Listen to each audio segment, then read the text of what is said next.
16 मई 2014 को चुनाव परिणाम आए और मोदी जी के नेतृत्व में हमें स्पष्ट बहुमत मिला।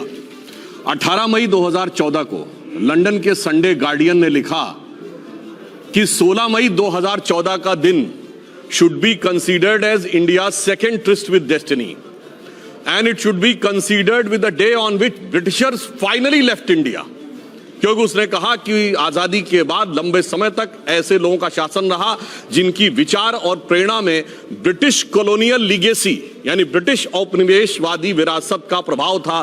पहली बार एक ऐसे दल या संगठन के हाथ में पूर्ण सत्ता आई है जिसके ऊपर कोई विदेशी प्रभाव नहीं है। अब हुआ क्या उसके आने के बाद? 50 करोड़ लोगों को जनधन खाता मिला, 55 करोड़ लोग आयुष्मान भारत में यानी जिसमें स्वास्थ्य का बीमा था उससे कवर हुए, 5 करोड़ लोग उसका लाभ भी ले चुके हैं। हर गांव में बिजली पहुंची। वो लोग भी करने का प्रयास कर रहे थे। कई देखिए, मैं कहता हूं 3 प्रकार के कार्य होते हैं। एक जो पिछली सरकारें भी कर रही थी, हमने भी किया, ज्यादा तेज गति से किया, ट्रांसपेरेंसी से किया। कुछ जो पिछली सरकारें सोच रही थी और हिम्मत नहीं कर पाई वो किया, और कुछ जो पिछली सरकारें सोच ही नहीं पाई। तो बिजली, पानी, सड़क, उसमें हमने क्या किया, सारे डिटेल्स आपको मिल सकते हैं। जो इन्होंने सोचना था मगर कर नहीं पाए, जैसे जीएसटी, हमने वो इंप्लीमेंट करके दिखा दिया। तीसरी कुछ ऐसी चीजें हैं जो ये सोच भी नहीं पाए होंगे, जैसे सोलर एनर्जी में भारत बहुत आगे बढ़ा, वो तो एक अलग बात है, मगर एक इंटरनेशनल सोलर अलायंस बनेगा और उसका केंद्र भारत में होगा, यानी हम विश्व में सौर ऊर्जा के नेता बन के उभरेंगे। यह किसी को समझ में नहीं आया होगा। यह बदलाव हमारे टाइम में आया। प्रति व्यक्ति आय 86,000 रुपए थी, अब 1,82,000 रुपए हो गई, यानी डबल हो गई। 5वीं बड़ी अर्थव्यवस्था बन गए। मोबाइल मैन्युफैक्चरिंग में 2nd नंबर की दुनिया में देश बन गए। कार मैन्युफैक्चरिंग में भी 3रे नंबर के देश बन गए। सौर ऊर्जा में हम बहुत आगे निकल गए। और बाद में कहूं क्या बदलाव आया? आज श्री राम जन्मभूमि का उभरता हुआ मंदिर देखिए, महाकाल का कॉरिडोर देखिए, काशी विश्वनाथ का कॉरिडोर देखिए, और इतना ही नहीं, उभरता हुआ भारत की शक्ति का प्रतीक नया संसद भवन देखिए। तो यह बदलाव आया कि अरुण गगन पर महाप्रगति का अब ये मंगल गान उठा, करवट बदला अंगड़ाई ली, सोया हिंदुस्तान उठा। इनके और उसमें यही अंतर है। ये नियम बनाते थे, मोदी सरकार ने 2000 ऐसे नियम समाप्त किए हैं जो रिडंडेंट, अप्रासंगिक हो चुके थे, व्यर्थ के हो चुके थे, पर केवल सरकारी कार्य में बाधा उत्पन्न करने के लिए बने हुए थे। मैं उदाहरण बताना चाहता हूं। एक अमित शाह जी ने मुझे स्वयं बताया था कि जब वो गृह मंत्री बने गुजरात के, तो जानते क्या था? 1965 की लड़ाई के समय गुब्बारे पाकिस्तान की तरफ से आते थे, वो कुछ पेपर डाल देते थे भारत की तरफ, तो हर हफ्ते पुलिस की रिपोर्ट आती थी कि इस साल कोई गुब्बारा नहीं आया। अरे भैया, सैटेलाइट का जमाना आ गया और गुब्बारे का नियम बना हुआ, नियम का पालन हो रहा था। ऐसे एब्सर्ड रूल्स को हटाने का काम किया। यह हमारी इनकी सोच में अंतर है। अब जो इन्होंने बोला, अब मैं सिर्फ फैक्ट्स बोल देता हूं, बजाय इसके कि जैसे इन्होंने कुछ कहा ये हुआ वो हुआ। क्रिस्टीना जॉर्जिवा IMF की चेयरमैन है, उन्होंने कहा कि अगले साल भारत दुनिया में 15% ग्रोथ को कंट्रीब्यूट करेगा, वर्ल्ड की ग्रोथ में 15% कंट्रीब्यूट करेगा।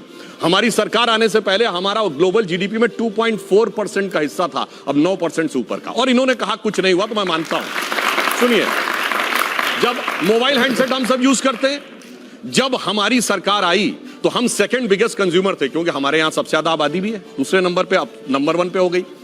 पर पता है 92% मोबाइल हैंडसेट बाहर से आते थे। आज हम सबसे बड़े प्रोड्यूसर हैं, 97% मोबाइल हैंडसेट हमारे बनते हैं। वो बनाने वाले कोई थोड़ी है, वो तो आसमान से कहीं जिन्नात आके बना रहे होंगे। 37 किलोमीटर पर डे अगर रोड बन रही है तो ये भी कोई रोजगार थोड़ी सृजित हो रहा है, वो कोई हवा से आके बना रहे होंगे।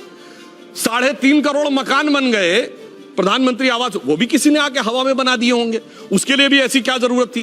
कार मैन्युफैक्चरिंग में आज 7.5 करोड़ परिवार भारत के ऐसे इनके पास कार हो गया, वो कार भी किसी ने आके हवा में बना दी होगी। इसलिए, और इन्होंने कहा विदेशी कंपनियां चली गई, बिल्कुल। अरे हमारी देशी कंपनियां अब उस लेवल पे आई। महिंद्रा एंड टाटा ने आर्सेलर को खरीद लिया, दुनिया की टॉप की कंपनियों में से एक आर्सेलर को खरीद लिया। मगर अब क्या बताएं, अब ये कहते हैं चीन के अतिक्रमण की बात। अब जिनके दिमागों के ऊपर चीन ने अतिक्रमण कर रखा है कॉन्ट्रैक्ट्स के थ्रू, अब उसके लिए क्या करें?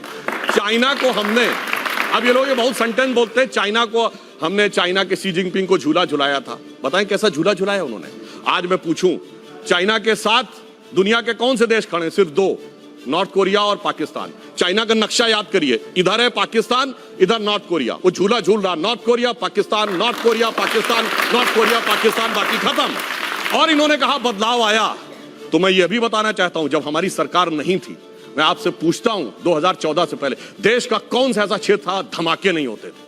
आतंकवादी हमले, चंडीगढ़ में धमाके, दिल्ली में धमाके, बंबई में धमाके, पुणे, नासिक, लखनऊ, फैजाबाद, गुवाहाटी, हैदराबाद, चेन्नई, बेंगलुरु, कौन सी ऐसी जगह थी? चलती ट्रेन में धमाके, चलती बस में धमाके, पार्क पे जाइए तो लिखा रहता था छूना नहीं, धमाका हो सकता। बस अड्डे पे जाइए, रेलवे स्टेशन पे जाइए, धमाका हो सकता। और उसके बाद 26/11 के हमले के 9 महीने बाद शर्म एल शेख में पाकिस्तान से ज्वाइंट डिक्लेरेशन करते हैं, जिसमें बलूचिस्तान भी हिस्सा होता है। यानी हम मान लेते हैं कि हम उसमें इन्वॉल्व हैं। और क्या कहते हैं?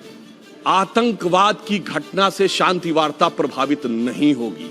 यह शर्म एल शेख जुलाई 2009, 9 महीने के बाद का डिक्लेरेशन है 26/11 के। और हमने क्या कहा?